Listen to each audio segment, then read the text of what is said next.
We are now joined live with See Today's business, senior correspondent business of See Today, Aline Wiratmaja. Hello, Aline. Are you there? There you are. Hi, Akir. Good to see you. Yes, good to see you as well. So, can you tell us what was the market reaction actually to the recent data release? Yes, Akir. So we talk about the latest consumer survey conducted by Indonesian Central Bank, Bank Indonesia, indicates another period of growing consumer optimism in economic condition. The optimism was reflected by a significant increase in the Consumer Confidence Index, or the CCI, to a level of 128.9 in May 2022 from 113.1 in April 2022, Akir.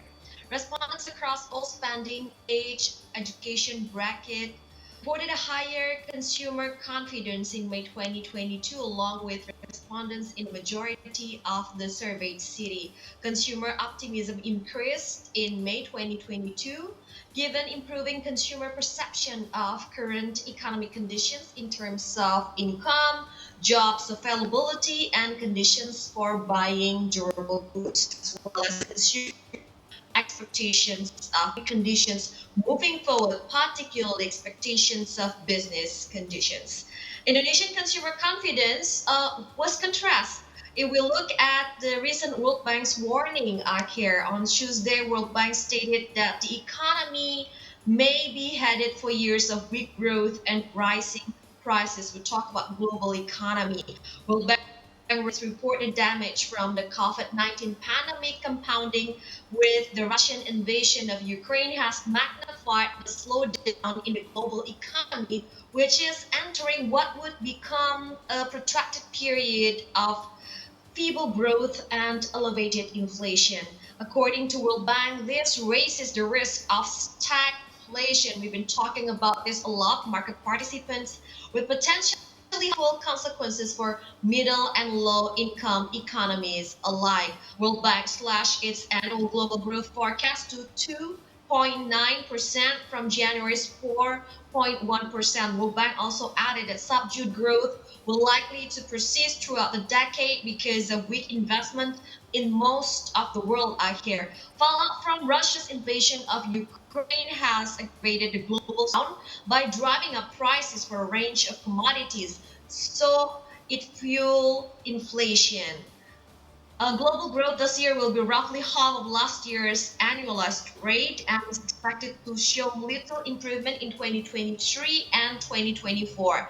David Malpass, president of World Bank, said the risk from stagflation is considerable and with potentially destabilizing consequences for low and middle income economies. Now, in year three of the pandemic, the global economy has been hit in 2022 by overlapping crises, fallout from the war in Ukraine, recurring coronavirus lockdown affecting Chinese factories, and highest inflation rates in decades. World Bank said the global economy being hampered by inadequate production capacity for key goods. Russian invasion of Ukraine has disrupted global energy markets, threatening Europe with recession and straining the budgets of countries that import large quantities of oil, natural gas, coal, and fertilizer. The price of a barrel of Brent crude oil has jumped to about 120 US dollar per barrel, up about 50% this year alone, Akir. Persistent inflation raises the chances that the Federal Reserve and other